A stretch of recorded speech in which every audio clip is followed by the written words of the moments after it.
वृंदावनेश्वरी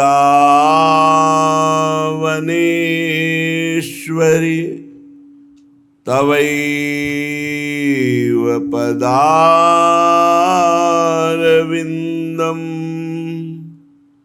प्रेमामृतैकमकरन्द रसौघपूर्णम्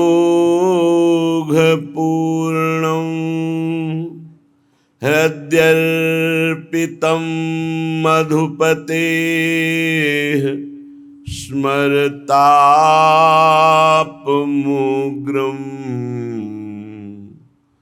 निर्वापयत् परम शीतलमाश्रयामि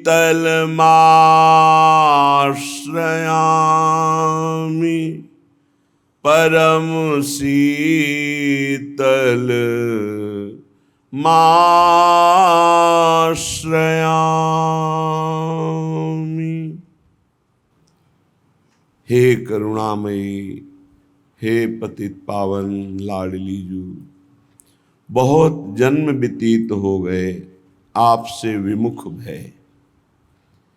ये मन, ये इंद्रियां अपनी चाल में फंसाकर, ये माया अपने जाल में फंसाकर ईर्ष्या, द्वेष, राग, क्रोध, मान, नाना प्रकार की वासनाएं इसी में हमें लगाए रखा।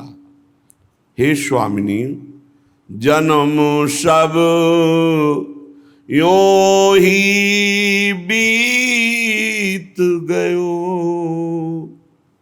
ऐसे ही अनेक जन्म व्यतीत हो गए। और ये जो अब हमें फिर अवसर मिला है, हम फिर उसी लुभावने भोगों में अपने मन को, अपनी इंद्रियों को लगाकर समझ रहे हम सुखी हो रहे हैं, बल्कि हम फिर अपना ये जीवन बर्बाद कर रहे हैं।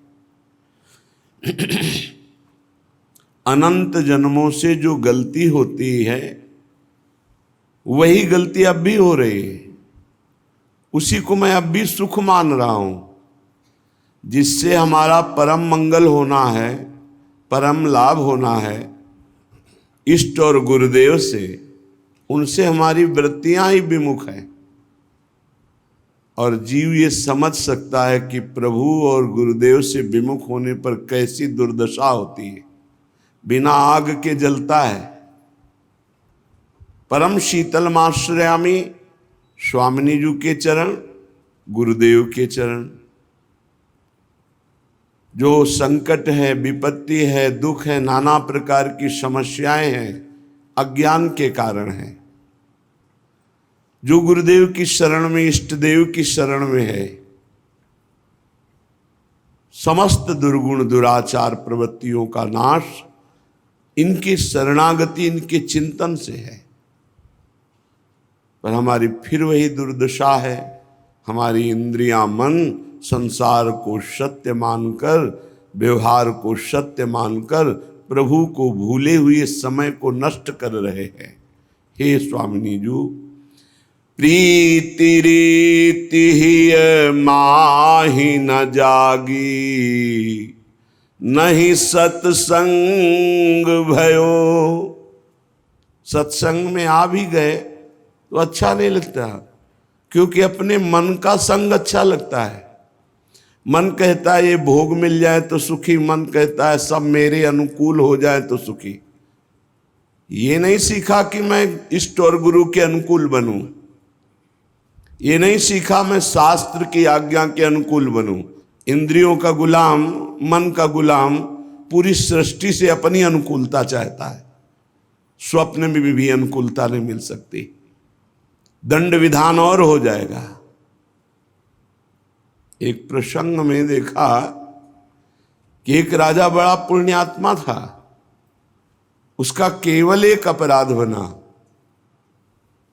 अपनी पत्नी को अपनी दासी समझ करके कटु वचन बोलना, प्रतिकूल व्यवहार करना। बड़ा पुण्यात्मा, धर्मात्मा। जब शरीर पूरा हुआ तो धर्मराज जी ने निर्णय किया कि इसका एक अपराध है। पत्नी का मतलब दासी नहीं, अर्धांगिनी। मनमानी आप व्यवहार नहीं कर सकते, इसका अपराध हुआ। इसको नरक तो नहीं भुगाना है, नरक दिखाना है। अब पुण्यात्मा केवल एक अपराध से, कभी कटुवचन बोल दिए, कभी प्रतिकूलता, जैसे धर्मराज युधिष्ठिर, जीवन में कोई नारकी गति वाले आचरण एक भी नहीं, एक बार झूठ बोल दिया। भगवान ने आदेश किया, कह दो अश्वत्थामा हतो, अश्वत्थामा मारा गया। आपने थोड़ी अपनी बुद्धि लगा ली, उनका अश्वत्थामा हतो नरो वा कुंजरो, और पता था हाथी मारा गया है, फिर क्यों बोल दिया झूठ? बोले इनको नरक दिखाओ। एक बार नरक दिखाना पड़ेगा, क्योंकि इन्होंने एक अपराध किया। अब विचार करो हमारे लोगों की दुर्दशा क्या होगी, हम लोगों को क्या मिलेगा, कौन सी दुर्गति होगी जहां बड़े बड़े महापुरुषों की छोटी सी गलती में भी नरक दर्शन करवाया गया। तो हम लोगों को तो नरक ही वास मिलेगा यदि प्रभु की शरण में होकर भजन न किए। सत्संग मिलता है, इनकी बातों को नहीं पकड़ते।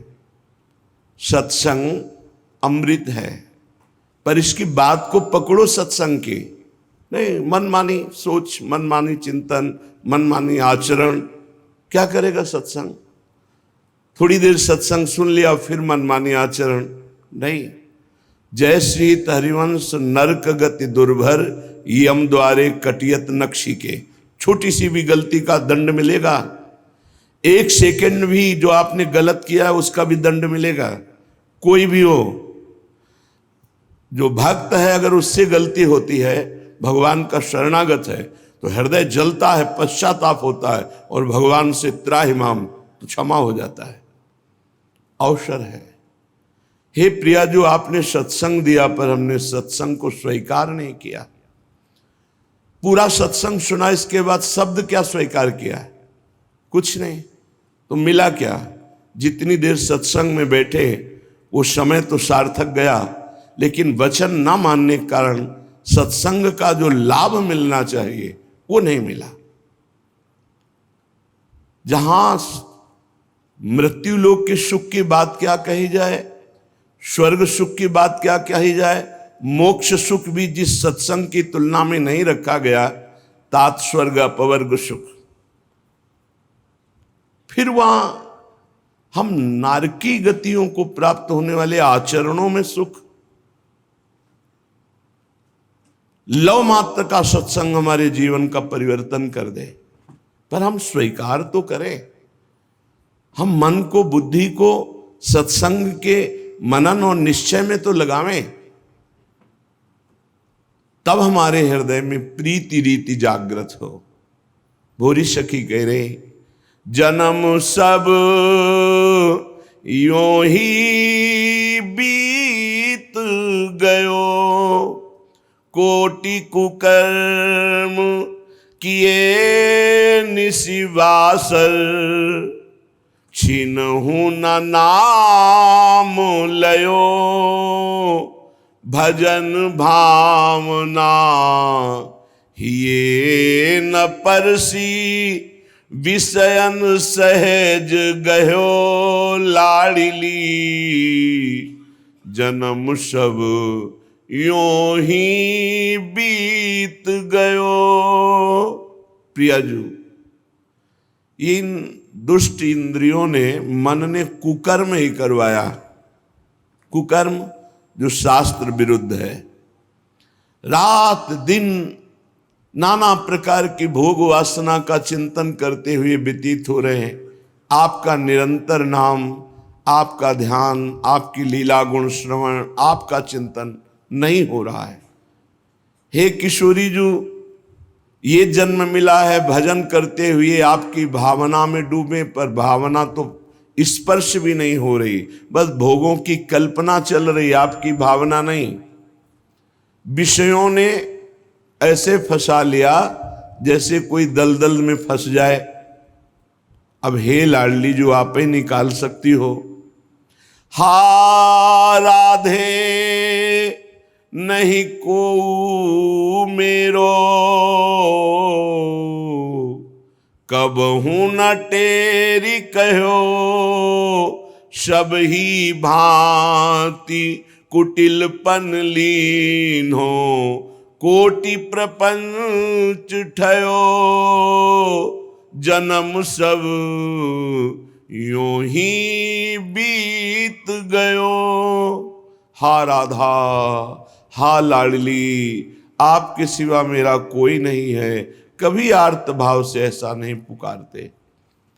हे प्रियाजू, बहुत कपटी हूं, बहुत कपटी हूं, ऊपर मुख से कुछ बात करता हूं, हृदय में कुछ होता है, आचरणों में कुछ होता है। स्वामिनी जी, कोटि कोटि प्रपंचों में मैं फंस चुका हूं।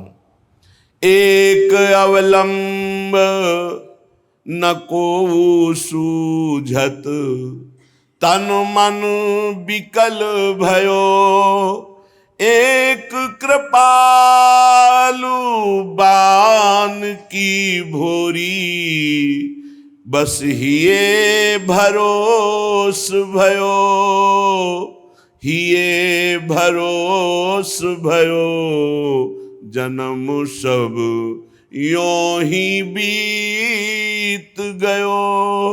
स्वामिनी जी, अब तो बस आपके स्वभाव को सुना कि करुणामयी हो, तो आपके चरणों का भरोसा आश्रय ले लिया। हमारा तन मन सब अपवित्र है, आपके योग्य नहीं है, पर आप पतित पावन हैं। बस यही हृदय में विश्वास जागृत हो गया और हमने गोरे चरणारविंद का भरोसा ले लिया। स्वामिनी जी, भूरी सखी कहती है, हे स्वामिनी जी, आपका कृपा करना स्वभाव है और मेरा आपसे विमुख होने का स्वभाव है। आप कृपा करो, अपने स्वभाव के बल से आप मेरे मन को, मेरी बुद्धि को, मेरे चित्त को अपने चरणों के चिंतन में, निश्चय में, मनन में लगा लो। स्वामिनी, तो ही बात बन सकती, नहीं तो पूरा जीवन यूं ही व्यर्थ जा रहा है।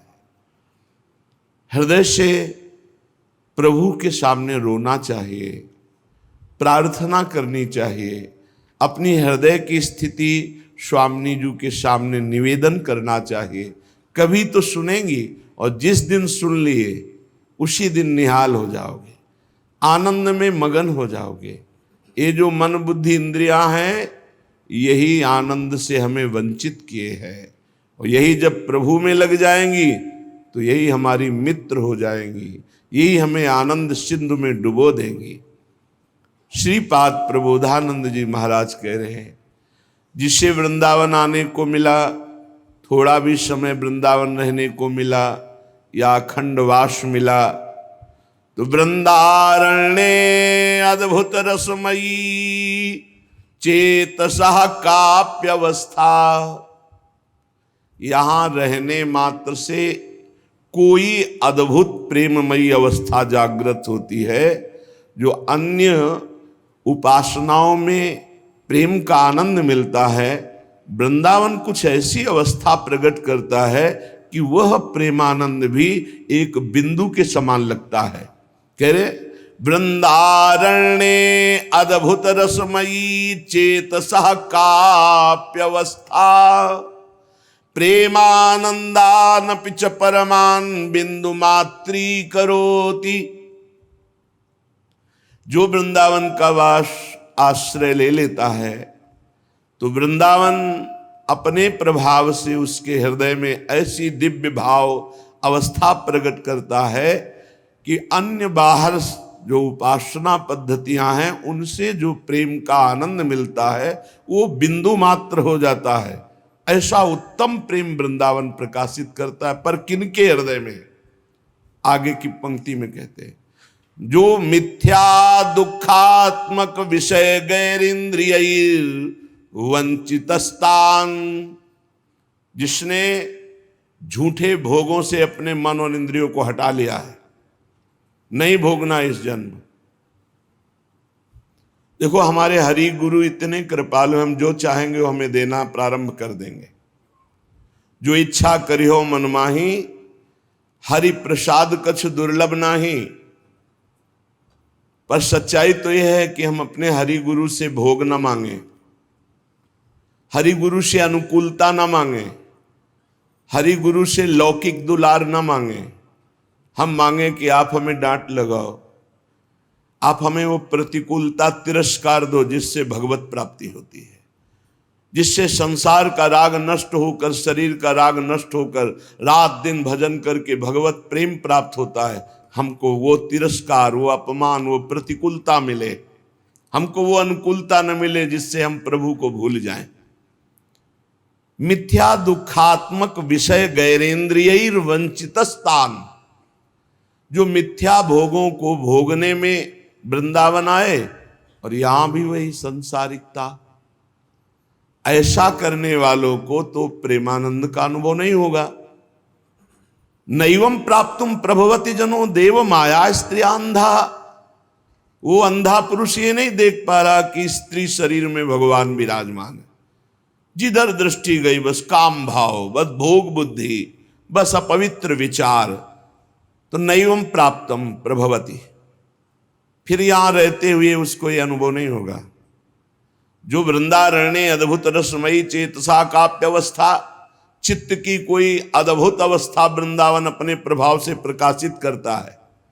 यदि आप वृंदावन के आश्रित हैं, वृंदावन आए हैं, वृंदावन की भक्ति करते हैं, वृंदावन का अखंड वास करते हैं, आपके अंदर प्रिया प्रीतम का प्रेम प्रकट नहीं हो रहा तो देख लो, कोई न कोई आप ऐसी बात करते हैं जो यहां नहीं करनी चाहिए। फिर पुकारते प्रियालाल को कि हे प्रियालाल, आप अपनी सामर्थ्य से मुझको पवित्र कीजिए, हमारे आचरण पवित्र, हमारा विचार पवित्र, हमारी सोच जितनी पवित्र होगी उतनी जल्दी हमारे ऊपर वृंदावन का प्रेम रंग चढ़ेगा। कह रहे नैवम प्राप्तुम प्रभवति जनो, यद्यपि वो वृंदावन वास कर रहा है या वृंदावन का आश्रय लिए है, साधना भी कर रहा है, पर देव माया स्त्री अंधा, वो त्रिगुणमयी माया के द्वारा आकर्षित होकर माताओं बहनों के प्रति अंधा होकर, कामांध होकर गंदी दृष्टि रखता है।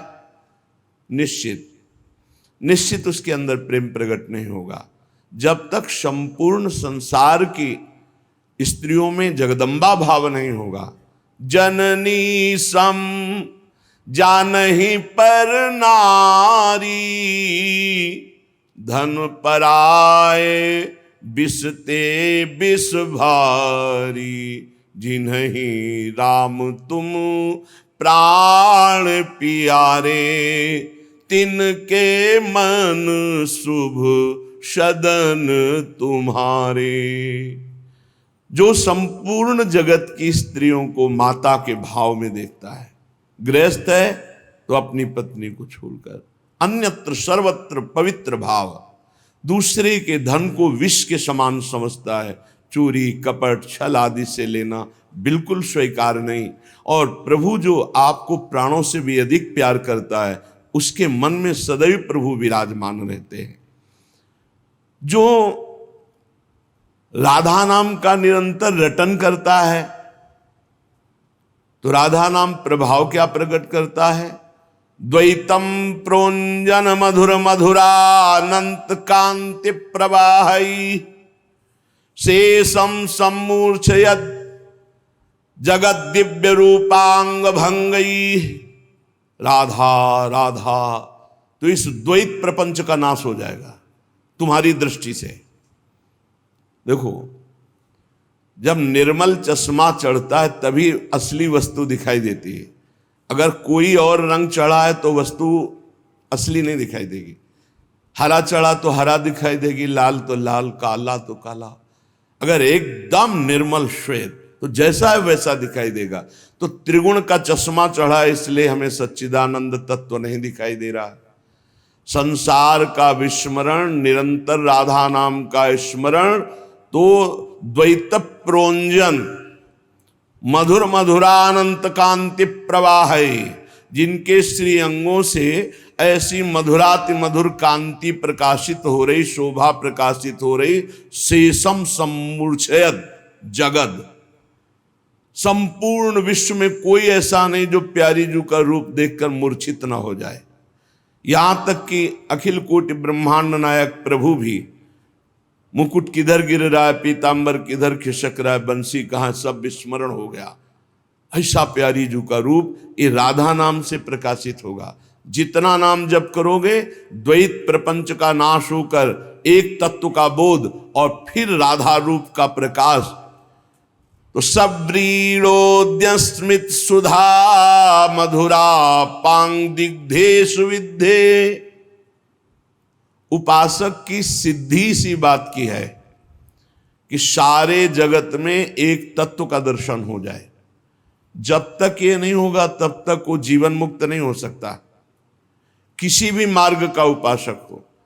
इसलिए हरिवंश महाप्रभु ने कहा, सेवक जी ने कहा हरिवंश भेद नहीं होई, प्रभु ईश्वर जाने सब कोई, दो ही कहे नान्यता। हरि और हरिवंश एक हैं। फिर कहा श्री हरिवंश विदित विधि वेदम, श्री हरिवंश जो तत्व भेदम, वेद के द्वारा जिस तत्व को जाना जाता है वह भेद तत्व हरिवंश है। तो विश्वंभर सब जगह आभास, वही विश्वंभर हरिवंश सर्वत्र व्याप्त है। महाप्रभु हरिवंश चंद्र कह रहे सर्वान वस्तुतया निरीक्ष परम स्वाराध्य बुद्धिर्मम, मेरे ही आराध्य देव सब रूपों में विराजमान है। ये कहां दिखाई दे रहा है? यही दिखाई देना, वास्तविक दिखाई देना, ये सिद्धावस्था है। और जब तक साधक इसका चिंतन नहीं करता, विचार नहीं करता, तब तक साधन ही नहीं बन सकता। सब साधनाओं का पहला फल है सर्वत्र भगवत बुद्धि होना। जैसे गोस्वामी जी की जड़ चेतन जग जीव जत सकल राम मैं जानी, बंदो सबके पद कमल सदा जोरी जुग पानी। जड़ चैतन्य जितना कुछ सब राम जी हैं। गोस्वामी तुलसीदास जी देख रहे हैं, ये कह रहे हैं मैं केवल मानकर नहीं कर रहा, जानकर मुझे दिखाई दे रहा है। सिय राम मैं सब जग जानी, करऊं प्रणाम जोरी जुग पानी। संपूर्ण जगत सिया राम में। गोस्वामी तुलसीदास जी देख रहे अपने लोग चिद चिद लक्षणम सर्वम राधा कृष्णमयम जगत। गीता वासुदेवा सर्वमिति, सब वासुदेव है। वेदांत सर्वम खलमिदम ब्रह्म, ब्रह्म ही। कोई भी किसी भी मार्ग का हो, पहले अनुभव करना होगा कि एकमात्र परब्रह्म परमात्मा सच्चिदानंद प्रभु ही सब कुछ बने हुए हैं। ये बात कैसे समझ में आएगी? कैसे हम जानेंगे कि श्री भगवान सब रूपों में हैं? भगवान कृपा करते हैं और ये ज्ञान भगवान देते हैं। सोई जाने जिह देहु जनाई, जानत तुम्हें तुम्हें हो जाए। वही जानता है जिसे आप जना देते हो। जो जान जाता है आपको, आप में हो जाता है। ब्रह्मविद ब्रह्मवि भवति तस्मित् तज्जने भेदा भावात्। भगवान और भगवान के भक्त में अभेद हो जाता है। जो ब्रह्म को जान जाता है वो ब्रह्ममय हो जाता है। तो जनाने वाला कौन है? प्रभु। तो हमें क्या करना है? प्रभु की शरण में होकर प्रभु का चिंतन करना है, वो हमें जना देंगे। सोई जाने जे देव जनाई। इसीलिए भगवान ने गीता जी में अर्जुन जी को कहा सर्वगुहितमं भूयः शृणु मे परमं वचः, इष्टोसि मे दृढ़मिति ततो वक्ष्यामि ते हितम। ये गुह्यतम ही नहीं, सर्वगुह्यतम बात मैं बता रहा हूं। गुह्यतम माने बड़ी गूढ़ रहस्यमय, जिसे कोई नहीं जानता। मेरे बड़े सर्वगुह्यतम वचन हैं, ध्यान से अर्जुन सुनो। इष्टोष में तू मेरा बहुत प्रिय है, दृढ़मति है तेरी मेरे में, इसलिए मैं तेरे हित के लिए बात कह रहा हूं। भगवान अर्जुन जी को बहुत प्यार करते हैं, क्योंकि अर्जुन जी के रोम रोम से श्री कृष्ण निकलता है। रात दिन कृष्ण ध्यान, कृष्ण चिंतन, कृष्णमय। जब खांडोदाह कराया तो देवराज इंद्र आए और कहा, केशव में कुछ देना चाहता हूं आपकी सेवा में, आप आज्ञा कीजिए मैं क्या दूं। तो कहा, मेरी और अर्जुन की अखंड मैत्री बनी रहे, बस यही दीजिए। कितना प्यार भगवान ने मांगा ये महाभारत प्रसंग में, मेरी और अर्जुन की अखंड मित्रता। जब कोई भगवान की शरण में होता, थोड़ा भी प्रीति करता है तो भगवान कई गुना उससे प्रीति करते। जिस समय उत्तरा के गर्भ में ब्रह्मास्त्र का संधान अश्वत्थामा ने किया और बालक ब्रह्मास्त्र की चोट से, जब सबने देखा कि कुल परंपरा चलाने वाला बालक ही ऐसी दशा को प्राप्त है, भगवान श्री कृष्ण को पुकारा। भगवान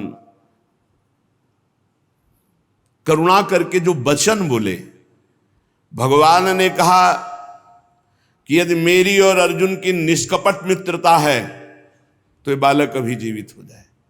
अर्थात बहुत प्यार भगवान अर्जुन जी को करते हैं।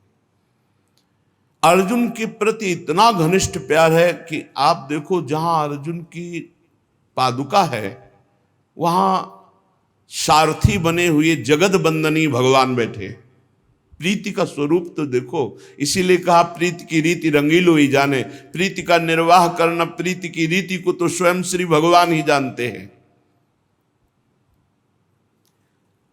सर्वगुहितम बात कहे क्या, सर्वधर्मान परित्यज्य मामेकम शरणम ब्रज। बस ये आम तो हम सर्वपापेभ्यो मोक्षयिष्यामि मा शुचा। प्रेमी जन इस अर्धाली को नहीं देखते, मेरे सारे पाप नष्ट हो जाएंगे, मैं तुम्हें सब कुछ पवित्र कर दूंगा, तुम चिंता ना करो, ये सब बातें। प्रेमी जन इस बात को देखते कि भगवान ने कहा सर्वगुहितम बात है, सर्वधर्मान परित्यज्य मामेकम शरणम ब्रज। शरणागति की सूक्ष्म बात भगवान ने कही।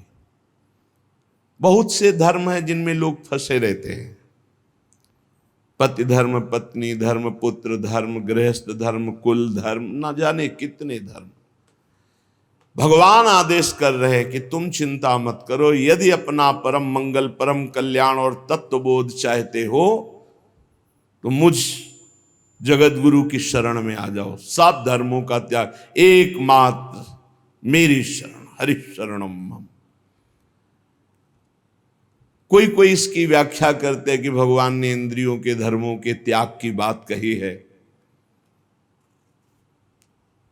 भगवान सर्वज्ञ हैं, इंद्रियों के धर्म की बात, त्याग की बात तो गीता जी में बहुत जगह कही। ये गुह्यतम बात क्यों, वो तो कह चुके हैं कई बार। बोले ऐसा लगता है भगवान ने कहा सन्यास धर्म, सब कुछ त्याग कर मेरी शरण में आ जाओ। तो अर्जुन जी तो पहले ही सन्यास लेना चाहते थे, गीता प्रारंभ के पहले ही कहा मैं सन्यास लेकर के भिक्षा का अन्न पा करके जीवन गुजारना चाहता हूं, मैं युद्ध नहीं करना चाहता। यहां जो अर्जुन के लिए लक्ष्य करके बात कही है वो अत्यंत प्रेम में कही, केवल मेरा भरोसा, केवल मेरा आश्रय। ये खास बात अंदर की है, केवल प्रभु का भरोसा। हमें ज्ञान मिलेगा तो प्रभु से, हमें प्रेम मिलेगा तो प्रभु से, हमारा कल्याण होगा तो प्रभु से, हमारे जीवन यापन होगा तो प्रभु, केवल प्रभु से। सर्वधर्मान परित्यज्य मामेकम शरणम ब्रज। मामेकम, भगवान ने कहा सारा भार मैं लेता हूं। अहम त्वाम सर्व पापेभ्यो मोक्षयिष्यामि मा शुचा। ये मत डरो कि ये त्याग करने से पाप लगेगा, ये त्याग करने से पाप लगेगा, मेरी शरण में आ जाओ।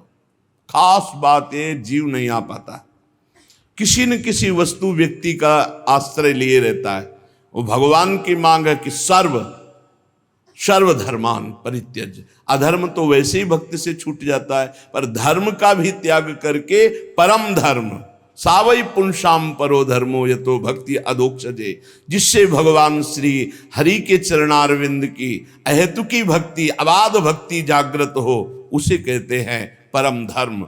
भगवान कह रहे धर्मों का त्याग कर परम धर्म के लिए मेरी शरणागति स्वीकार करो। भगवान फिर इसी शरणागति को पुष्ट करने के लिए इशारा देते हैं। पीछे कहा है यत् करोसि यदस्नासि यज्जुहोसि ददासि यत् तपस्यसि कौन्तेय तत्कुरुष्व मदर्पणम। बिल्कुल भगवत प्राप्ति हो जाएगी, बात आप समझ लो। पहली बात है भगवान कह रहे मैं सर्व गुह्यतम बात कह रहा हूं, गुह्य नहीं गुह्यतम बात कह रहा हूं। क्या? तू मेरा मित्र है, परम मित्र है, तेरी मति मेरे में दृढ़ है, इसलिए मैं कह रहा हूं कि तू मेरे शरण में हो जा, पूर्ण रूप से शरण में हो जा, मैं देख लूंगा सब कुछ। सच्ची बात, जो ज्ञान भगवान देते हैं वो अमोघ होता है। जो पढ़ लिख के होता है उसे माया भुलवा सकती है, वो माया जब आक्रमण करेगी तब हम उसका प्रयोग नहीं कर पाएंगे, लेकिन भगवत प्रदत्त ज्ञान के आगे माया टिकती ही नहीं है। अब हम कैसे जिए? तो भगवान कह रहे यत् करोषि, तुम जो भी करते हो वो मेरे को समर्पित कर दो। एक एक बात समझ लो। यहां यत् करोषि कहा है, ये करो ऐसा नहीं कहा। तुमसे जो भी हो रहा है तुम भगवान को समर्पित करो। पहला काम ये, हम शरण में जा रहे हैं, सर्वधर्मान परित्यज्य, हम भगवान की शरण की तरफ यात्रा कर रहे हैं। यत् करोषि, ये तो सर्वाणि कर्माणि मयि सन्न्यस्य मत्पराः, मेरे परायण होकर सारे कर्म मेरे को समर्पित कर। क्या जाता है? तुम जो कर रहे हो, ऑफिस जा रहे हो, नौकरी कर रहे हो, किसानी कर रहे हो, व्यापार कर रहे हो, 8-10 घंटे जो कर रहे हो उसमें बीच बीच में भगवत स्मरण करो और पूरे 8 घंटे भगवान को समर्पित कर दो। कितना बढ़िया साधना बन रही। और जब भगवान को समर्पित करने की बात रहेगी तो स्मृति रहेगी भगवान की। यत् करोषि, तुम सारे के सारे कार्य मेरे को समर्पित कर दो। यत् माने जो कर रहे हो। तो क्या उसमें पापाचरण भी होता है क्या? तो क्या भगवान के लक्ष्य रखने वाले उपासक में पाप वासना वाली बातें रहती हैं क्या? इसका मतलब सत्संग सुना नहीं, इसका मतलब सतमार्ग में भी तुम्हारा प्रवेश नहीं हुआ। नहीं तो ये प्रश्न ही नहीं उठता कि भगवत मार्ग में चलने वाले का कदम कुमार्ग में चला जाएगा। भूल न देहि कुमार्ग पाऊं, छोटी मोटी अगर कभी कोई त्रुटि गलती हुई तो पश्चाताप की अग्नि में भस्म हो जाता है। वो भगवान को समर्पित गंदे आचरण नहीं करता, वो प्रार्थना करता है, प्रभु ये त्रुटि हो गई हमसे, हे नाथ इसको संभाल दो, मेरे बस की बात नहीं। वो भी इस तरह से प्रार्थना पूर्वक समर्पित है। यत् करोषि और यदस्नासि, जो भी तुम्हारी जिह्वा में रसेंद्री में जाए, पानी जाए, भोजन जाए, बिना भगवान को अर्पित किए नहीं जाना चाहिए। अभी शरणागति पुष्ट हो जाएगी। जो भी कार्य करो भगवत समर्पित करो। एक स्थिति आती है जहां भगवत समर्पित करना नहीं पड़ता, स्वयं होता रहता है। वो होता है तन, मन, वाणी और अहम, इनका समर्पण जिनका हो चुका है पूर्ण रूप से। अब उनका यह नहीं होता कृष्णार्पणमस्तु, ये तो प्रारंभिक। पर ये जब तक स्थिति नहीं है तब तक प्रारंभिक दशा में ही हो। हर समय भगवदाकार स्थिति, कौन किसको समर्पण करे, ये स्थिति जब तक नहीं तब तक सिद्ध बनने की कोशिश न करे। आचरण जैसा आज्ञा हो रही शास्त्र की वैसे चले तो स्थिति आ जाएगी। यदस्नासि, बिना भगवान को अर्पित किए कुछ नहीं खाना। भगवान आदेश करें जो पा रहे हो वो मेरे को अर्पित करो पहले। यदि शुद्ध शरणागति प्राप्त करना है तो जो कर्म कर रहे हो पहले, ये तो सर्वाणि कर्माणि, भगवान कह रहे हैं यत् करोषि, जो कर रहे हो मेरे को अर्पित करो। जो खा रहे हो वो मेरे को अर्पित करो। कुछ भी ऐसा खाओ मती जो भगवान को अर्पित नहीं कर सकते, ऐसा करो मती जो भगवान को अर्पित नहीं कर सकते। यज्जुहोषि, अब जो भी तुम भागवतिक आचरण करते हो, हवन यज्ञ आदि, तो बोले हम तो हवन नहीं करते, हम तो यज्ञ नहीं करते। तो यज्ञानाम जप यज्ञोस्मि, यज्ञों में सबसे बड़ी यज्ञ है जप यज्ञ। तो आप जो ये जप यज्ञ कर रहे हैं ये भगवान को अर्पित करो। भगवान कह रहे हैं ददासी, जो तुम दान देते हो, दूसरों की सेवा करते हो, उसके भोक्ता मत बनो, कर्ता मत बनो। कर्ता कैसे नहीं बनोगे? हमारी वस्तु हम दान देते हैं, नहीं नहीं, प्रभु की वस्तु है। त्वदीयम वस्तु गोविंदम तुभ्यमेव समर्पय। आपकी दी हुई वस्तु आप इस रूप में आए, आपको दे दिया। ये भगवत शरणागति पुष्ट होने का उपाय भगवान कह रहे हैं। यद तपस्यसि, जो तुम साधना कर रहे हो, जो तुम तपस्या कर रहे हो, वो सब मेरे को अर्पित कर दो। अर्थात तुम्हारी पूरे जीवन की, पूरे दिन की जितनी चेष्टाएं हैं सब भगवद अर्पित होनी चाहिए। इससे तुम्हारी शरणागति पुष्ट हो जाएगी।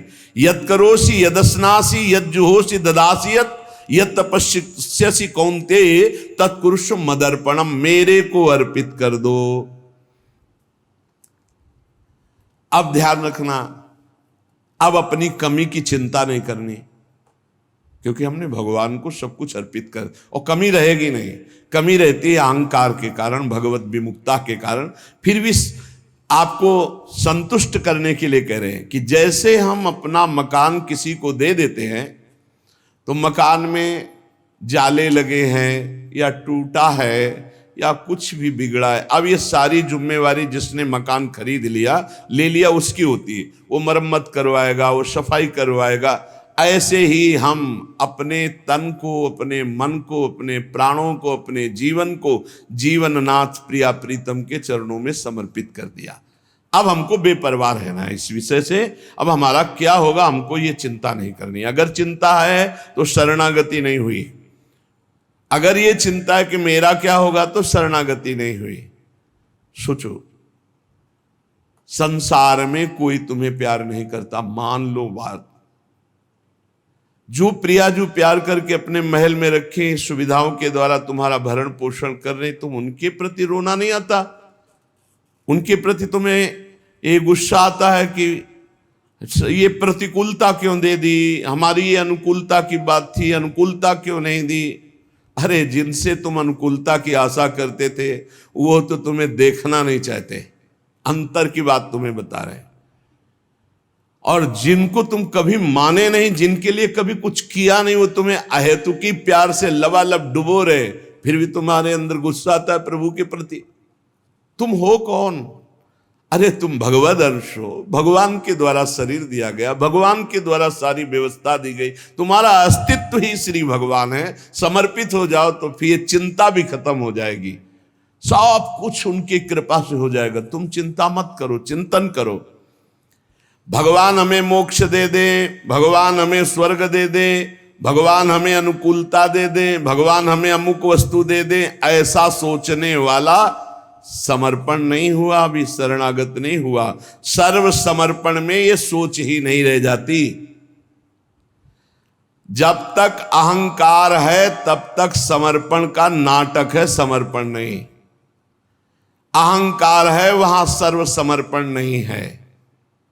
इसीलिए ये सब प्रश्न और सब चिंताएं, शोक, इनकी गुंजाइश है नहीं। शरणागत के पास कोई भी किसी भी तरह की चिंता और संशय वृत्ति नहीं रहती। सर्व समर्पण हो जाने पर अब जिम्मेवारी भगवान की है, हमारी नहीं। हमारा केवल कर्तव्य भगवान का आदेश पालन करना। वो आदेश करें अनन्यस चिंतयन्तो माम, केवल मेरा अनन्य चिंतन करो, माम अनन्यस चिंतन। जिस प्रकार पतिव्रता पत्नी पर पति का पूर्ण अधिकार होता है, उसी प्रकार पत्नी का पति के संपूर्ण वैभव पर भी अधिकार और गोत्र पर भी अधिकार। वही नाम, वही गोत्र, वही संपत्ति। जिसके जीवन में भगवान के प्रति समर्पण आ गया तो उसकी ठसक हो जाती। तुम किस गोत्र के हो? बोले अच्युत गोत्र, श्री हरिवंश सुगोत कुल। जो अपनी महिमा से कभी च्युत नहीं होते, उन हम भगवान के हैं। अब हमारा गोत्र, हमारी जाति, हमारा कुल भगवान है। और यही सिद्धांत परम सत्य है, यही सिद्धांत परम सत्य है। हम सब भगवान के बच्चे हैं, कोई छोटा बड़ा में, एक तिनका भर कोई छोटाई बड़ाई नहीं है। पूरा का पूरा वैसे ही सब है जैसे एक तो सब अनेक वही बना हुआ, एक को हम बहुत श्यामा। भगवान का शरणागत जो होता है उसमें ये चार बातें बहुत जोर से जागृत होती है। सबसे पहली बात, निरंतर भगवान का स्मरण छूट नहीं सकता। नींद आई तो सुसुप्ति में चला गया, जरा भी जागृत हुआ तो मंत्र चल रहा है, नाम चल रहा है, चलाना नहीं पड़ता। क्यों? शरणागत है। थोड़े दिन अभ्यास कर लो, ऐसा होने लगेगा। देखो इतने लोग बैठे हैं, आप सो के उठते हो तो आपका पहला चिंतन क्या होता है? क्या मंत्र होता है? भगवान का नाम प्रियालाल आते हैं आपके चिंतन में? क्या आता है चिंतन? पहला चिंतन। अगर पहला चिंतन प्रभु है तो शरणागति पुष्ट हो रही। सो के उठे, चल क्या रहा है? अगर प्रभु नहीं तो अभी शरणागति नहीं। पहला लक्षण। हमें लगता है कि आप लोग अनुभव किए होंगे, आप लोग शरणागत हैं कि आप जब सो के उठे तो आपका मंत्र चल रहा है, नाम चल रहा है, चतुरासी जी का कोई पद चल रहा है, या फिर ये चिंतन चल रहा है, राधा राधा राधा, चलो जल्दी स्नान करके फिर सत्संग में चलना है। फिर ये भागवतिक चिंतन, हमें लगता है कि ये दूसरी कोटि का चिंतन होगा, चलो स्नान करते हैं फिर। ऐसा पहला चिंतन होगा श्री जी का। ऐसा होता है? आप लोग देखिए, ऐसा होता है कि आप सो के उठे, आपका चिंतन श्री जी का चालू है? पक्का? आप लोग देख लीजिए, अगर ऐसा है तो उसका परिणाम निश्चिंतता, निर्भयता, निशोकता निश्चित जागृत हो जाएगी। और उसी का प्रातःकालीन उठने पर चिंतन चलेगा जो शयन के समय गाढ़ चिंतन करते हुए सोया है। ऐसे सुषुप्त के समय बिल्कुल ठीक वही अवस्था। अगर आप जो चिंतन कर रहे हैं तो जगते ही वही चिंतन आएगा ये। और अगर जीवन भर भजन किए हो तो मरते समय वही चिंतन आएगा, पक्का। जैसे जगते समय ऐसे मरते समय। इसीलिए भक्त निश्चिंत हो जाता है शरणागत। पहला, शरणागति का जांच करो हृदय में, भगवान का निरंतर चिंतन, प्रभु का निरंतर भजन। अगर नहीं हो रहा तो किसी अन्य का आश्रय लियो, वस्तु का, व्यक्ति का, स्थान का, भोग का। लिख लो आप दिमाग में चाहे कागज में। उस आश्रय का मिटिया मेट हुए बिना शरणागति पुष्ट नहीं होगी। आप अगर ईमानदारी से छोड़ दो तो छोड़ दो, नहीं भगवान फिर जो कहते हैं ना कि जो मेरा होता मैं, फिर उनका जो ऑपरेशन होगा वो शायद है कि सह न पाओ, क्योंकि शरणागत हो छोड़ेंगे नहीं। वचन से भी शरणागत हो आप छोड़ेंगे नहीं, तो उनका स्वभाव हम आपको बता रहे हैं। और हर ऑपरेशन बेहोश होके होता है। हमारे प्रभु ऑपरेशन होश का इंजेक्शन लगा करते, पहले होश का इंजेक्शन, पूरी चेतना, फिर ऑपरेशन करते, क्योंकि जड़ से मिटाना है। निरंतर भजन क्यों नहीं होता? इसका उत्तर है आपका कोई अन्य आश्रय है, कोई है व्यक्ति, वस्तु, स्थान, पदार्थ, पद, कुछ है जिसको तुम भजन से भी अधिक मानते हो, प्रभु से भी अधिक मानते हो, इसीलिए आपका भजन नहीं होता। जो सर्वतोभावेन शरणागत है, भजन करना नहीं पड़ता, भजन होता है। चलना प्रदक्षिणा होती, बोलना स्तोत्र होता है, सोना समाधि होती है, भोजन पाना ही यज्ञ होती है, हर चेष्टा उनकी भजन होती है। दूसरा, अपने प्रभु से कुछ ना चाहें, यहां तक कि मोक्ष भी ना चाहें। क्यों चाहें? क्या आप जानते नहीं हो कि क्या करना है? सर्वज्ञ हो, जब जो चाहे करो, हम राजी हैं। पहला, निरंतर भगवान का भजन। दूसरा, अपने प्रभु से कोई भी मांग ना रखना, शर्त ना रखना। जो शर्त होता है वो प्रेम नहीं होता। प्रेम में कोई शर्त नहीं होती, सौदेबाजी नहीं होती। प्रेम में सौदेबाजी नहीं होती, सौदेबाजी प्रेम नहीं होता, पक्की बात समझ। तीसरा, प्रभु के हर विधान में आनंदित होना। प्रभु के हर विधान में आनंदित कौन होता है? शरणागत। नहीं तो विधान की जांच होती है, अनुकूल है कि प्रतिकूल। प्रतिकूल है तो नो नो नो, ये जो कच्चाई होती शरणागति में, वो भरभरा जाता है, शोकित हो जाता है, इधर उधर डगमगा के आश्रय लेने लगता है, हर विधान उनका मंगलमय। चौथा, भगवान के किसी भी विधान में विरोध भाव ना करना, भगवान के प्रत्येक विधान में आनंदित रहना, भगवान के किसी भी विधान में विरोध न करना। जो किया अच्छा हो रहा है, नहीं बहुत हाहाकार मचने वाला ऐसा नहीं, जो प्रभु का विधान है वो मंगलमय है, सब मंगलमय है। चार बातें शरणागति में आती, निरंतर भजन, किसी भी तरह की भगवान से कोई शर्त चाह नहीं, उनके हर विधान में आनंदित रहना, भगवान के विधान को प्रतिकूल मान करके विरोध भाव नाना, विपरीत भावना नाना। अब निश्चिंत हो जाओ, तुम्हारी जिम्मेवारी श्री भगवान ने ले ली, शरणागत हो। अब तुम्हें किसी भी तरह का दुख आवे तो उबना नहीं है, वो सुख है, दुख रूप लेके आ रहा है। जैसे माया दुख भेजती सुख रूप में, पार्सल में ऊपर लिखा होता है सुख, और जब खोलो अंदर तो होता है दुख। जिसे तुम सुख समझते हो ये सुख नहीं, सुख की छाया है, समझ पड़ती नहीं, ये गिरधर की माया है, भारी दुख है।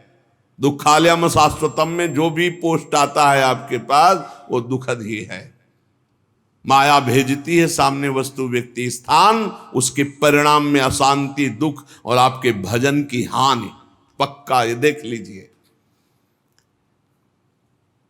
जन्म भर भगवान के साथ अर्जुन जी रहे हर समय, लेकिन गीता का उपदेश प्रारंभ हुआ, शिष्यस्तेहम साधिमाम त्वाम प्रपन्नम।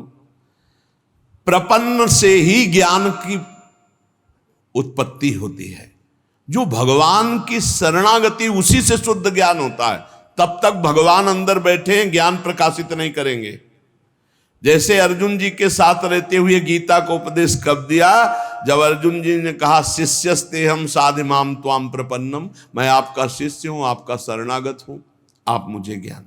भगवान गीता जी, ज्ञान का फल क्या हुआ? बोले नष्टो मोहा स्मृतिर्लब्धा तत्प्रसादान मयाच्युता। मोह का नाश हो गया, स्मृति जागृत हो गई आपके कृपा प्रसाद से, हे गोविंद, हे अच्युत। तो इसी प्रकार हमारे अंदर भी सब ज्ञान जागृत हो जाएगा, पहले हम भगवान की शरणागत हों। त्वाम प्रपन्नम, भगवान का सर्व समर्पण भाव ही सब दिव्यताएं जागृत करता है। भगवान के प्रति जितना समर्पित होते जाओगे उतने दिव्य ज्ञान होता चला जाएगा, और जो चीजें आपकी दुर्गति कराने वाली वो सब भस्म होती चली जाएंगी। जब कुछ नष्ट होने लगे तो क्षोभ मत करना, वो नष्ट जरूरी था होना, ये बात दिमाग में बैठा लो। कुछ पकड़े मत रहना, क्योंकि भगवान को जो लगेगा वो हटा देंगे, वो नष्ट कर देंगे। जो वस्तु भगवान नष्ट करे तो जान लो परम मंगल विधान, ये वस्तु हमें भगवत प्राप्ति में बाधा पहुंचा देती, इसलिए भगवान ने उसे नष्ट कर दिया है। भगवान को समर्पित वस्तु के नष्ट होने में तुम्हें क्यों जलन हुई? क्योंकि तुमने तो भगवान को अपना सर्वस्व मानकर समर्पित कर दिया। अब तुम्हारे पास अपना कहलाने के लिए सिर्फ भगवान है, और भगवान की सब वस्तु जब जो चाहे हटा लें, जब जो चाहे रख लें। जरा इस पर विचार करो। आप राजी हो शरणागत? आपके पास अपना कहने वाला शब्द केवल भगवान के लिए है, और जो भी कुछ आपके पास है वो सब भगवान का है। वो चाहे अभी बुला ले, चाहे वर्षों रखे, चाहे अभी नष्ट कर ले, चाहे और बढ़ा दे। क्या राजी हो इस बात में शरणागति पर? अंदर से देख लो, तुमने तो दे दिया भगवान को, और तुम्हारा था कब, और वो था कौन, तुम्हें पता है? नहीं पता। इसी अज्ञान का नाश करने के लिए पहले ये बात स्वीकार करो, अपना कहने के लिए हमारे पास अब एक बात रह गई है, प्रभु। हमारे पास जो कुछ है, शरीर, मन, प्राण, आत्मा, परिवार, धन, संपत्ति, सब प्रभु को दे दिया। सोहम तभी वास्यता। अब जब प्रभु को दे दिया तो जब मन आवे तब ले ले। जैसे हम अपने घर की कोई वस्तु किसी को दे दिया, वो कह रहा है रखे रहो, हम ले लेंगे। अब जब कभी वो ले ले तो ईमानदारी से हमको दुख नहीं होना चाहिए, क्योंकि हमने उसको दे दिया। अब आप देख लीजिए, एक माई आके बहुत रोई और कही जिंदगी हो गई, नौ दुर्गा पूरी रहती थी, रोज शंकर जी को जल चढ़ाती और रोती जा रही थी, और मतलब हो सकता है 65 वर्ष की, हमारे पति को ले लिया, हमारी पूरी श्रद्धा नष्ट हो गई, जीवन भर व्रत और शरणागति को समझो भाई, बहुत आनंद आ जाएगा आपके पास। अगर आप भगवत मार्ग में चल रहे हैं, शरणागत हैं, तो आपके पास अपना कहने के लिए अब कुछ नहीं बचा, वो केवल श्री भगवान है। मेरे तो गिरधर गोपाल दूसरों न कोई। अब दूसरी जो कुछ भी है, वस्तु व्यक्ति स्थान, वो गोविंद का है। जब चाहे गोविंद ले ले, जब चाहे बढ़ा दे, जब चाहे घटा दे, जब चाहे नष्ट कर दे, तुम्हें दुख नहीं होना चाहिए। अगर दुख होता है तो अभी शरणागत नहीं हो। कितनी ऊंची स्थिति शरणागत की है। अब जो जीवन में प्रभु का शरणागत है, उसका पहला लक्षण कि निरंतर स्मरण करता है, तो अंत काल में भगवान का स्मरण होगा। अभी आपको बताया, जो रात्रि में सोते समय स्मरण करता है, उसका परिणाम जागते समय वही स्मरण। जो जीवन भर स्मरण करता है, तो अंतिम समय भगवत स्मरण होता है। और भगवान का वचन है, अंत काले च मामेव स्मरन मुक्त्वा कलेवरम यह प्रयात समद्भावम याति नास्त्यत्र संशयः। जो जीवन भर भजन करता है, उसका अंतिम समय भजन भगवान करवाते हैं, क्योंकि बड़ी दुखद स्थिति होती है। उस समय जब भगवत स्मरण करते हुए शरीर त्यागता है, तो सीधे भगवान को प्राप्त हो जाता है। आपको कल चर्चा के प्रारंभ में बताया था, गीता वाटिका में अग्निकांड हुआ था, बड़ा भयावना था। इतना भयावना था कि सब अर्धरात्रि में सो रहे, और 20 फूस की झोपड़ी बनी हुई थी। अखंड नाम कीर्तन 24 घंटे वाला, सालों। लगभग सब साधक मौनी थे, जो उन कुटियाओं में सो रहे थे, 2-2, 4-4। अल्पाहार, मौन, कोई बिल्कुल फलाहार, सब दिव्य साधना में लगे। और जब आग लगी थी, वस्त्र, ठाकुर जी, पाठ के ग्रंथ, चित्रपट सब जल गए थे, क्योंकि सब उपासक ही थे। जब भाई जी को हाहाकार सुनाई दिया तो भी निकले, तो उनका जो भोग के लिए घी है वो लाओ, बूरा है वो लाओ, और जो जाज्वल्यमान अग्नि डलवा, भगवान पधारे। चित्रपट, सिंहासन में विराजमान विग्रह, क्योंकि छोटे छोटे विग्रह साधकों के पास, ग्रंथ पाठ के सब आ गए। फिर भाई जी ने कहा, मेरे भगवान इस रूप में आए।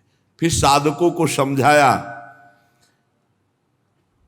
कि आपके अंदर बैठे हुए भगवान को अग्नि नहीं जला सकते, बाहर की लीला में खंडन मंडन होगा। आपने जो अंदर नाम चला रखा है, इस उपासना को कोई छू नहीं सकता। बाहर की उपासना में विघ्न पड़ेगा। बाहर की लीला एक अलग है, इसीलिए उपासक अंतर्मुखता पर प्रधानता रहे। अंतर्मुखता पर प्रधानता नहीं रहेगी, बोले हमारे भगवान गिर गए, कोई बहुत अनिष्ट होने वाला है, आग लग गई, कोई बहुत अनिष्ट। अरे अनिष्ट कैसे हो सकता है? मंगल भवन की शरण में अनिष्ट हो सकता है? बोले कोई विनाश लीला होगी, तो क्यों नहीं होगी? सृष्टि रचना लीला होती, पालन लीला होती, तो विनाश लीला होना कौन सा भयावह है भाई? 3 लीलाएं हैं, तो भयावह क्या है इसमें? विनाश होगा तो क्या विनाश होगा? अविनाशी का विनाश नहीं हो सकता, विनाशी को बचना नहीं है, तो आज है नहीं तो कल विनाश तो होना ही है, क्या परेशानी है? जब सब में भगवान को देखने की भावना ऐसी जागृत हो जाए कि भयावह स्थिति में भी आपको भगवान दिखाई दे, तो जानो बहुत जन्मों की साधना सिद्ध हो गई। भाई जी ने बूरा और घी डलवाया, इसमें लिखा है बूरा और घी डलवाया। भगवान आए, भगवान आए।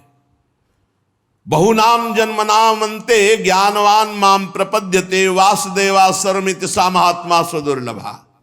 भगवान कहते हैं बहुत जन्मों की साधना जिनकी हो गई है और जिनका अंतिम जन्म है, उनको इस तत्व का बोध होता है कि सब में भगवान वासुदेव है, ये बोध होता है। ऐसा महात्मा बड़ा दुर्लभ है जो सब में भगवान को देखता है। मत्ता पर तरम नान्यत किंचिदस्ति धनंजय मई सर्वमिदं प्रोतम सूत्रे मणिगणायु।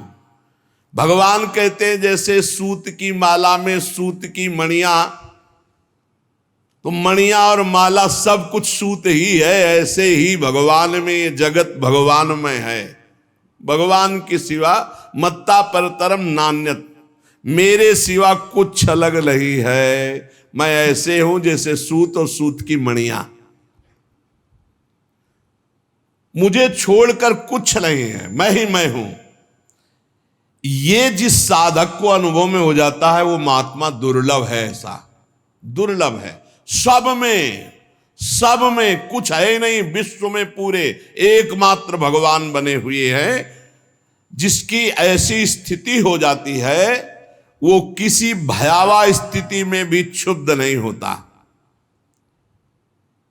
तो जब कोई द्वंद आता है तब हमारा हृदय क्षुब्ध हो जाता है, द्वंद में क्षुब्ध होता है। जैसे मान, तो मान में गुदगुदी होती है, हर्ष, ये क्षुब्ध हो गया।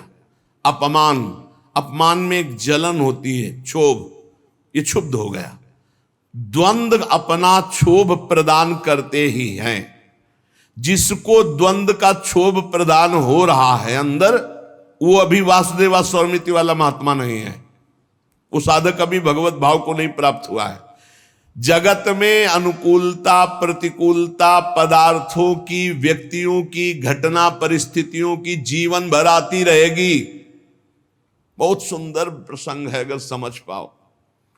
जगत में अनुकूलता प्रतिकूलता वस्तुओं की, व्यक्तियों की, परिस्थितियों की, घटनाओं की आती रहेगी। कभी अनुकूल घटना, कभी प्रतिकूल, कभी अनुकूल परिस्थिति, कभी प्रतिकूल, कभी अनुकूल व्यक्ति, कभी प्रतिकूल, कभी अनुकूल वस्तु, कभी प्रतिकूल।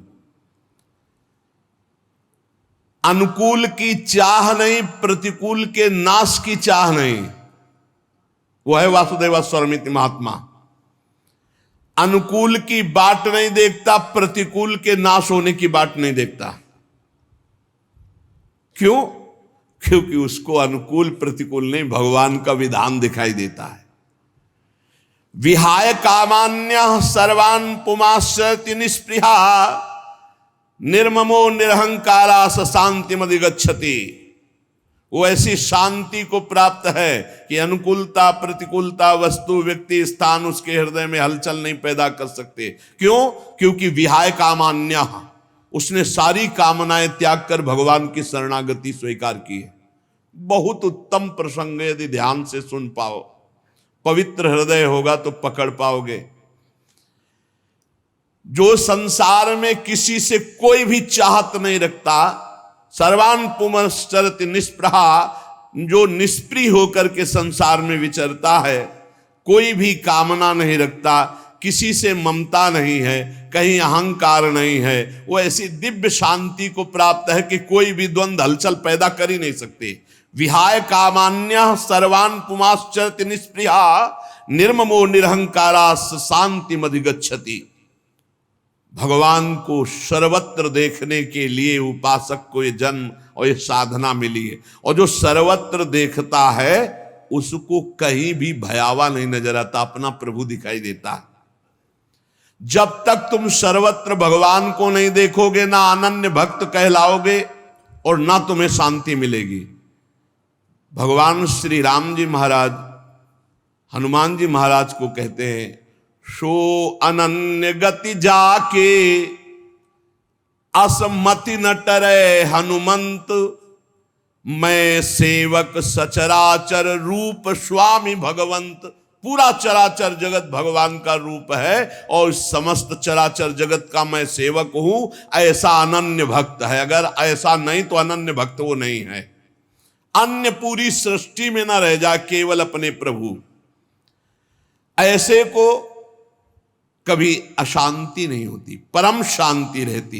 क्योंकि अशांति उत्पन्न होती है ममता में, अहंकार में, कामना में, और वो विहाय कामान्या, जोई जोई प्यारो करे सोई मोई भावे। तो कामना किस बात की? और निर्मम प्रभु के सिवा अपना कोई है नहीं, तो ममता किससे? और अहंकार भगवान की शरणागति हो गया, इसलिए अहंकार भगवान को समर्पित हो गया। परम शांति। जो उपासक भगवान का शरणागत है वो ये देखता है कि सब कुछ भगवान बने हैं। बहुत ध्यान से सुनना, बिल्कुल सत्य बात। सब कुछ भगवान बने हैं। अभ्यास करो इस बात का, जो जो दिखाई दे भावना करो भगवान बने। ये पंखा पहले नहीं था, बाद में भी नहीं रहेगा। बीच में जो दिखाई दे रहा है ये रूप भले ना हो, लेकिन ये है भगवान ही, भगवान ही बने हैं सब रूपों में भगवान। तभी तो प्रहलाद जी ने कहा खंबे में भी भगवान, तो नरसिंह भगवान प्रकट हो गए। ये तुमको धारणा बनानी होगी। पहले तुमने गलत धारणा बना ली है स्त्री पुरुष संसार की, तो इतनी जोर से बैठ गई कि हट नहीं रही। भगवान नहीं। कल एक प्रश्नकर्ता ने प्रश्न किया कि जो जगत सत्य प्रतीत हो रहा है, परमात्मा तो कहीं दिखाई नहीं दे रहा है, आप कह रहे हो परमात्मा सत्य है, तो ये क्यों मुझे नहीं दिखाई दे रहा? तुम कहा तुम स्वाप्निक पुरुष हो, तुम्हें कैसे दिखाई दे? जगे हुए पुरुष को दिखाई देगा। जय जाने जग जाए हेराई। अभी तुम स्वाप्निक पुरुष हो, त्रिगुण माया की मोह निद्रा में सो रहे, तो तुम्हें स्त्री पुरुष जड़ चेतन दिखाई दे रहा है। जगो, यही जगाना। ये जो सत्संग है ये आपको जगा रहा है। पहले ये धारणा करो सब कुछ भगवान बने हुए हैं। जो हो रहा है वो भगवान का खेल हो रहा है, सृजन पालन संहार। इस प्रकार की पहले धारणा हृदय में बद्ध करो।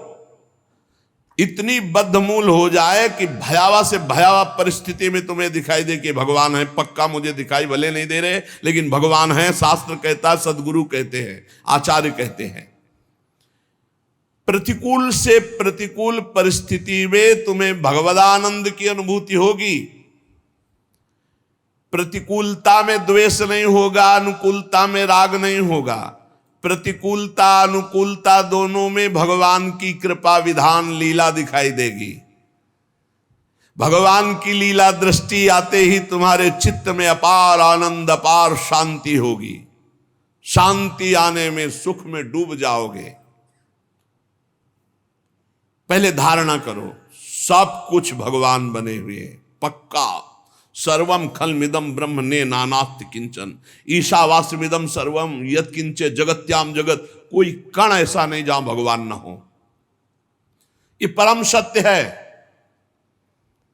हम लोगों ने मिथ्या को सत्य मानकर धारणा बना ली, तो वैसे ही दिखाई दे रहा है। जाकी रही भावना जैसी, प्रभु मूर्ति देखी तिन तैसी। सब प्रभु हैं, हमारी जैसी जैसी धारणा वैसी हमें दिखाई दे रहा है। जगत में विषयों में किंचन मात्र सुख नहीं है, पर हमारी धारणा बन गई कि सुख है, तो हमें सुखानुभूति हो रही। जगत में भगवान के अतिरिक्त कुछ नहीं है, हमारी धारणा बन गई कि भगवान नहीं, स्त्री है, पुरुष है, जड़ है, चैतन्य, अच्छा बुरा, वही हमें दिखाई दे रहा है। हमने तो असत्य में कल्पना करके सत्यत्व भाव कर लिया, तो मुझे वही दिखाई दे रहा है। अब तुम्हें सुधारना होगा। तुम्हारा ही धारणा बदलनी है, तुम्हें धारणा अपनी बदलनी है। सब कुछ भगवान है, सब में भगवान है, सब भगवान की लीला हो रही। सतोगुणी रजोगुणी तमोगुणी सृजन पालन संहार। इसलिए सत्य धारणा करने से तुम्हें सत्य का दर्शन होने लगेगा। असत धारणा की गीता जी कह रहे नासतो विद्यते भाव ना भाव विद्यते सता। असत की सत्ता ही नहीं, तुम्हें सत्ता दिखाई दे रही। क्यों? धारणा कर ली। ये आदमी दुष्ट है, इसके पहले हमारे दिमाग का चश्मा दुष्ट होता है, पहले हमारे दिमाग में भगवान आते हैं, ये भगवान, तो इसमें भगवान दिखाई देने लगे। हमारी धारणा बदलनी है, हमारा चिंतन बदलना है। इसलिए महापुरुषों ने कहा, बुरा जो देखन में चला, बुरा न मिलिया कोई, जो दिल खोजू आपनो तो हमसे बुरा न हो। क्योंकि पहले हम बुराई अपने में लाते हैं, तब हम बुराई देख पाते हैं। विपरीत धारणा हमने कर ली सत्य भगवान में, असत संसार की, तो वही हमें दिखाई दे रहा है। देखो भगवान कह रहे हैं, यो माम पश्यति सर्वत्र सर्वं च मयि पश्यति तस्याहम न प्रणश्यामि सच में न प्रणश्यति। छुपा छुपी का खेल खेल रहे, ढूंढ लो, वो बता भी रहे मैं कहां छुपा हूं। यो माम पश्यति सर्वत्र, सब में छुपा हूं, सब मेरे में है, मैं सब में हूं, खोज लो, जीवन मुक्त हो जाओगे, इनाम मिलेगा इस खेल का। ढूंढो, इसमें भी भगवान, इसमें भी भगवान, पक्का इसमें भी भगवान, मानना पड़े। यो माम पश्यति सर्वत्र, सर्व में भगवान को देखो और भगवान में सर्व को देखो। इतने विराट हैं कि सब भगवान में वास कर रहे हैं, इतने सूक्ष्म है कि सब में भगवान वास कर रहे हैं। उसका फल क्या होगा? तस्याहम न प्रणश्यामि सच में न प्रणश्यति। न वो मेरी दृष्टि से ओझल होगा, न मैं उसकी दृष्टि से ओझल होऊंगा, हर समय भगवान उसकी दृष्टि में बने रहेंगे।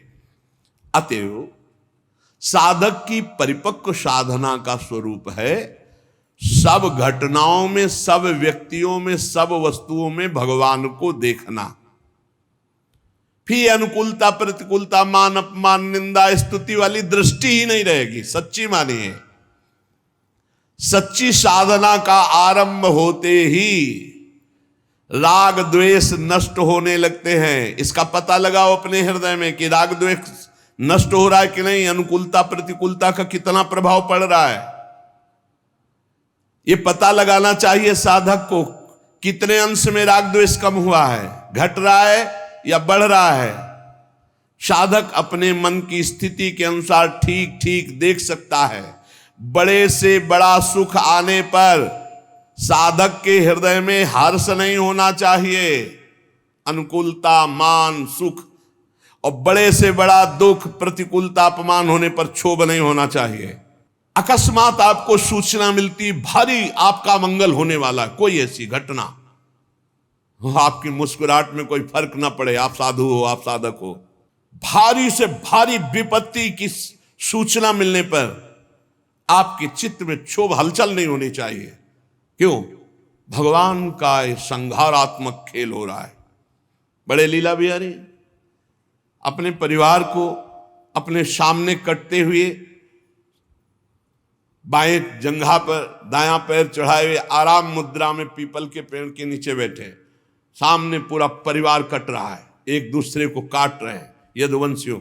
जब पूरा संहार हो गया तब भगवान अपने भी चरण में बाण मरवा कर फिर अंतर ध्यान हो। समझो, भक्त अपने प्रभु की संहार की भयंकर लीला में भी वो आनंदित रहता है। कोई भी क्षोभ हृदय में घटना न दे पावे, चाहे वो अनुकूल हो या प्रतिकूल हो।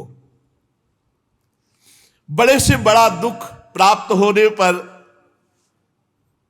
साधक के हृदय में उद्वेग नहीं आना चाहिए। ज्यों का त्यों शांत चित्त प्रफुल्लित रहे। भारी से भारी प्रतिकूलता होने पर उद्वेग ना हो, ज्यों का त्यों चित्त शांत और प्रफुल्लित रहे, तो समझो हमारी शरणागति पक्की, हमारा काम बढ़िया चल रहा है। हमारे मन की मुदिता को कोई भी घटना, कोई भी मनुष्य, कोई भी स्थिति विचलित ना कर पावे। ये तभी हो सकता है जब सीधे प्रभु से आपका संबंध है, किसी व्यक्ति वस्तु स्थान से नहीं। उपासक किसी की गाली, किसी का कर्कश स्वभाव बहुत सुंदर है, अगर आप सुन रहे हो, समझ रहे हो। किसी का अनिष्ट प्रहार, किसी की अनिष्ट चिंतन चेष्टा, ये पता चलने पर आपके मन में किसी भी तरह का भय और शोक नहीं होना चाहिए। अब क्या होगा? अरे परम मंगल होगा, भगवान ने मंगल रचा है। मन में आघात नहीं होना चाहिए,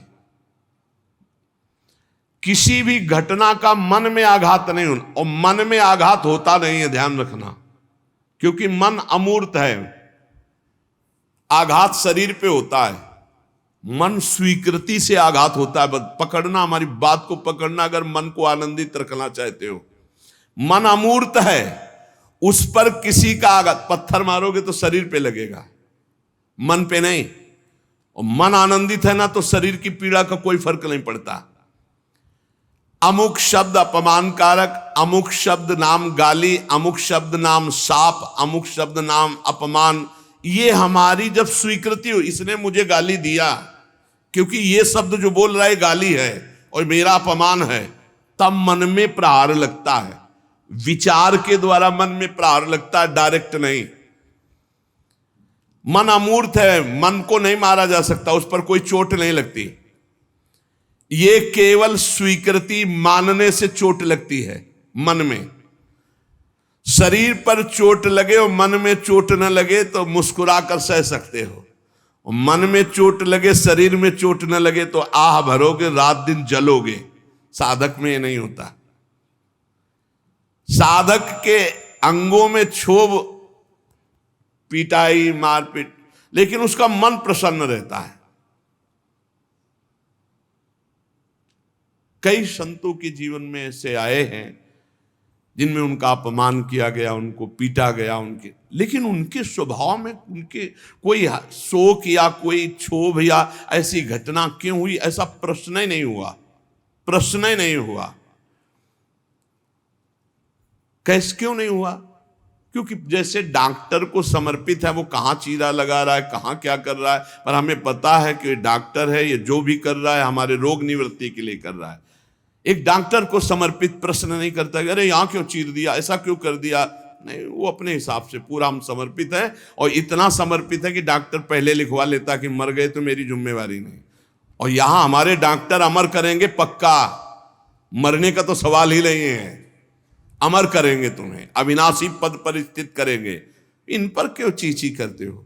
अब वो ऑपरेशन के लिए अपमान भेजा है तो चुपचाप सहो ना, उसको स्वीकार क्यों करते हो कि आपका अपमान हुआ? ऑपरेशन सफल हो गया तो दर्द नष्ट हो जाएगा, घाव महीनों है, कष्ट सह रहे, पर हम मुस्कुराते रहते हैं। मन की अनुकूलता और मन की प्रतिकूलता ही मानी हुई दुख सुख है, कोई अनुकूलता प्रतिकूलता नहीं है। देखो, शूरवीर जब योद्धा रण में जाता है, उसके घाव होते हैं तो उसको हर्ष होता है। जब युद्ध करके लौटता 10-5 घाव होते हैं तो उसको गर्व होता है। शूरवीर योद्धा को शरीर पे चोट पहुंची पर मन में शूरवीरता, इसलिए उन घावों की परवाह नहीं, उसको गर्व होता है कि मैं शूरवीर हूं, तभी ये घाव सह कर आया हूं। भीष्म पितामह जी अर्जुन के द्वारा मारे हुए बाणों की सैया पर पड़े हुए हैं। जब दुर्योधन नजदीक गया तो बहुत से वैद्य लेकर गया, कहा औषधियों के लेप से इन बाणों का जो प्रहार से पीड़ा हुई वो नहीं होगी, और बाण निकाल देते हैं, क्योंकि मुझे पता है आप समय का इंतजार करेंगे। तो बाण बिंदे, तो उनका चुप रहे, तू क्या जाने वीरों की शोभा और वीरों का आनंद क्या जाने, तू चुप रहे, तू एक तकिया की केवल व्यवस्था कर, बहुत सुंदर तकिया ले, ये वीरों की तकिया होती, तकिया तो अर्जुन दे सकता है, बुलाओ अर्जुन को। और कहा तकिया दीजिए, तो मस्तक पर बाण नहीं मारे थे, यहां तक बाणों से तो गर्दन ही लग रही थी। अर्जुन ने गांडीव से तीखे बाण 3 मारे। कहा मैं आशीष देता हूं, सर्व विजयी हो, कभी तुझे दुख स्पर्श न कर पावे। क्यों? बाण मारा और आशीर्वाद, ये शूरवीरता, मन की स्वीकृति कि वीरों की तकिया बाण होती है। ये गद्दा तकिया वाला वीर नहीं है, भीष्म पितामह है। जो बाणों की सैया पे पड़ा है उसको तकिया शोभा ले देती है, यही बाण शोभा देते हैं, और दूसरा कोई दे नहीं सकता। ये बाण केवल अर्जुन संधान कर सकता है, जो आज्ञा का पालन कर सके। अब बोलिए क्या सुख है भीष्म पितामह को बाण लगने का, और क्या दुख है? मन की स्वीकृति का सारा खेल। शरीर में चोट है और मन नहीं चोट स्वीकार किया तो आनंद मगन है, पक्का पक्का। तभी कहते हैं मन को इतना कमजोर मत करो। मन कहां है? कृपा निधान श्री लाडली जू लालजू के पास। अब उनके सुख में मगन है तो मन स्वस्थ है, तो शरीर अस्वस्थ होते हुए भी वो स्वस्थ से भी ज्यादा चटक है, चैतन्यता है, पक्का। हर समय एक ओज रहता है, एक एक अंग में एक अपार उत्साह आनंद रहता है प्रकट में। आप क्या समझते हो? मन का सारा खेल है। जैसे बिल्कुल समझना, सामने वाला विदेशी भाषा में गाली दे रहा है, हमें गाली दे रहा है। कई ऐसी हमारे देश की भाषाएं जो हमको ज्ञान नहीं है, अब वो हमको हमारी भाषा में खूब गाली दे, हमारी भाषा में, तो हमारा मन स्वीकार करे ये गाली दे रहा है, लेकिन अपनी भाषा में गाली दे हमको, हमें पता नहीं क्या कर रहा है। गाली दे रहा है यद्यपि, पर मन स्वीकार नहीं कर रहा, क्योंकि जान ही नहीं रहा गाली दे रहा, तो कोई परेशानी नहीं है। परेशानी स्वीकृति से, जहां हमारी भाषा में गाली दी, हमारे समझ में आया इसे गाली कहते हैं, बस वो हमारे मन दुखी हो गया, ये हमें गाली दे रहा है। सारा खेल मन की स्वीकृति का है। अतएव अस्वीकार करना ही दुख से बचना है। अस्वीकृति, संसार के मान की, अपमान की, निंदा की, स्तुति की अस्वीकृति। कैसे? जिसके पास जो चीज है वो देता है, हमारा मन आया लिया, हमारा मन आया नहीं लिया। हम प्रभु को जब समर्पित हैं, बहुत ध्यान देने, तो प्रभु कैसा बर्ताव करवा रहे हैं, वो बरतें जैसा चाहे। हमें बड़ी मस्ती का विषय है ये बाबा गिरी। भगवत मार्ग चाहे गृहस्थी में, चाहे बड़ी मस्ती का विषय है। हम भगवान के भक्त होकर के भगवान के आनंद की आशिकी में, और हमको मान अपमान, लाभ हानि, चिंता सुख, इसका मतलब है अभी रंग नहीं चढ़ा। अतएव हमको भगवान के हर विधान में राजी रहना है। हमारे हृदय में जब सबके प्रति भगवत भाव आ जाता है तो कहीं भी हमें आनंद की कमी नहीं लगती।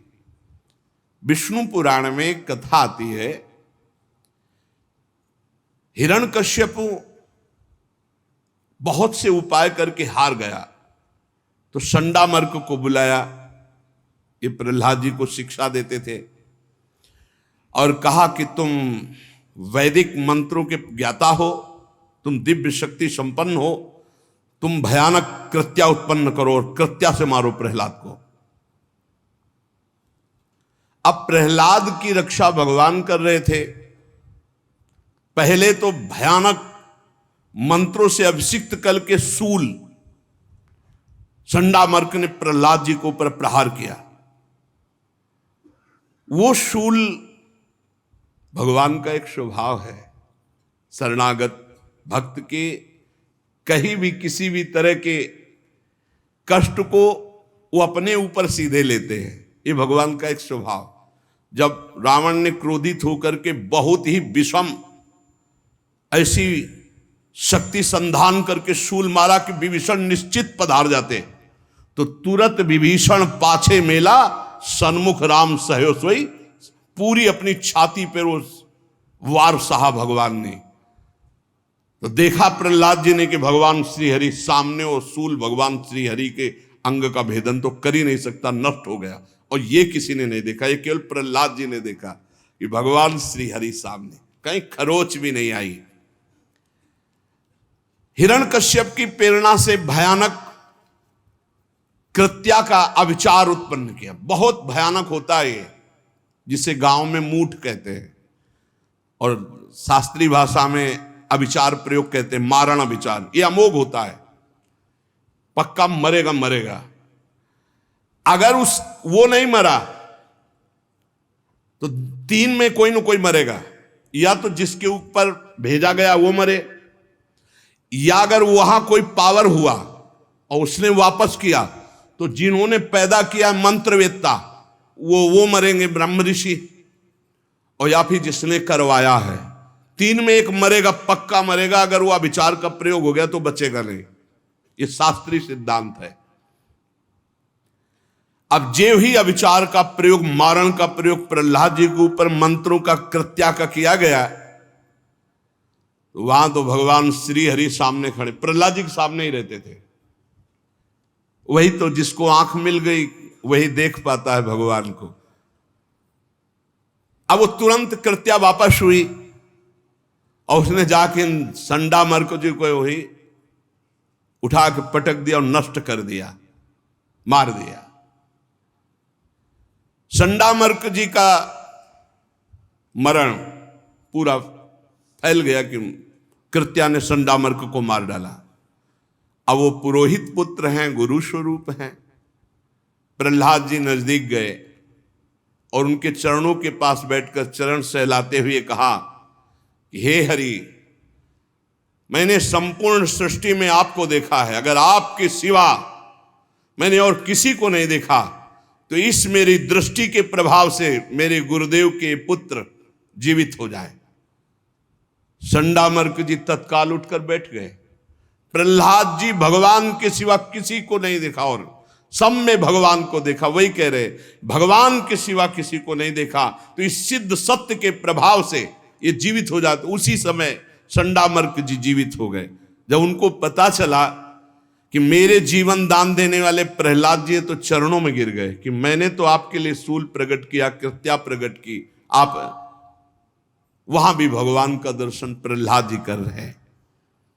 सांप से डसवाए गए, हाथी के पैरों से कुचलाए गए, शस्त्रों से मारा गया, पर प्रहलाद जी को कभी भी कोई चोट नहीं लगी, खरोच नहीं लगी। क्यों? क्योंकि सब में श्री हरि को देख रहे थे, सब में भगवान को देख रहे थे। क्रूर से क्रूर व्यक्ति में भी भगवान शांत स्वरूप बैठे हुए हैं। भक्त संत जो वासुदेवा सर्वमित सामात्मा सुदुर्लभा, वो सब में श्री भगवान को देखता है। जब सब में देखता है तो दृष्टि आ गई ना, तो अपने में भी वही भगवान को देखता है। अब ना मैं रह गया ना तू रह गया, वो भगवान। ये बहुत दिव्य स्थिति, ये बिना आए काम बनेगा नहीं। कोई भी हो, सबके हृदय में इसी स्थिति के आगे प्रेम प्रवाह होता है। जब हम किसी को देखते हैं कि ये बड़ा राक्षस है, तो हमारे दिमाग में पहले राक्षस आता है, हमारे दिमाग में धारणा बनती है, तब हम उसको देखते हैं राक्षस।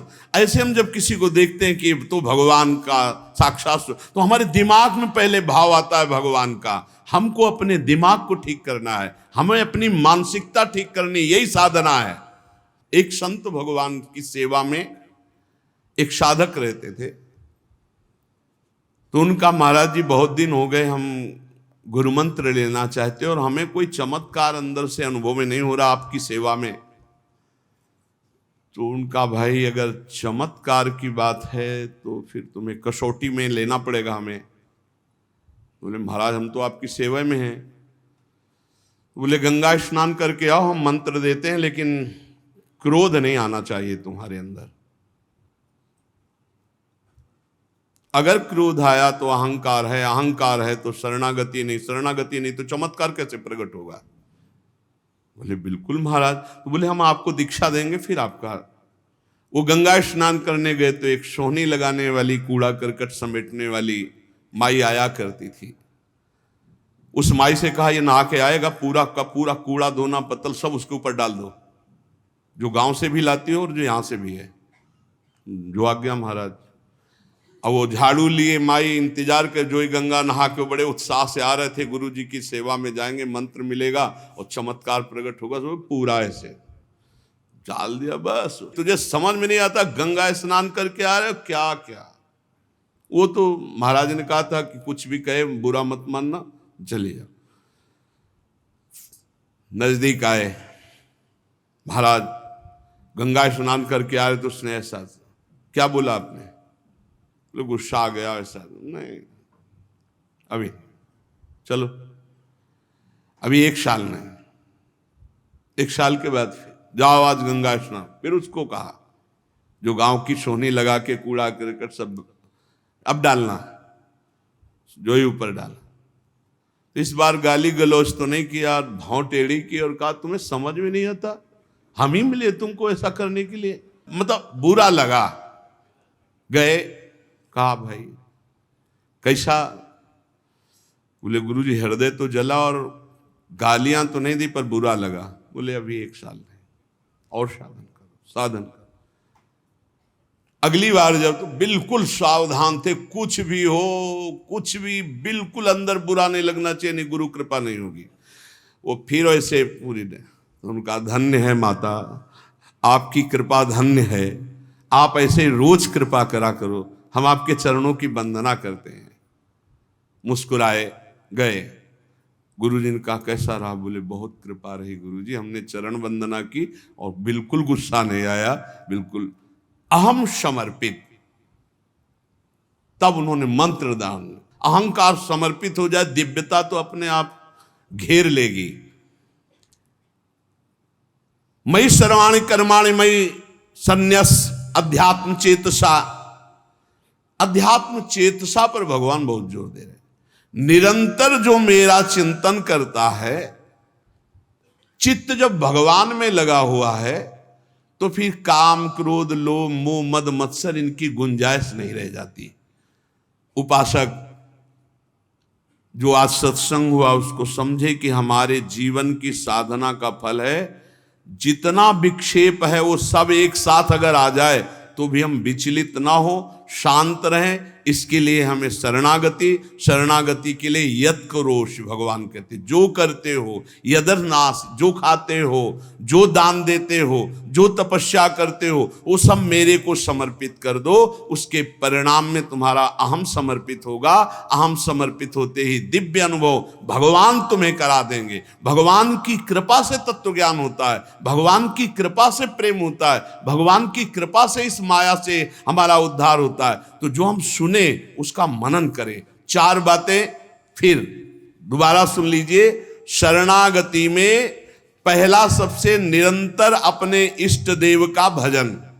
दूसरा, हम अपने इष्ट देव से कोई शर्त न रखें, कोई चाह न। तीसरा, इष्ट देव के द्वारा किए हुए हर विधान में हम आनंदित रहें। चौथा, भगवान के किसी भी विधान में प्रतिकूलता का विपरीत भाव करके हम अन्य आश्रय न लें, किसी से शिकवा शिकायत न करें, चुपचाप सह जाए। भगवत प्राप्ति निश्चित है। शरणागति ही पूर्ण भगवत प्राप्ति है। इसी से साफ बोध हो जाता है। शेष चर्चा आगे। श्री राधा वल्लभ लाल की जय।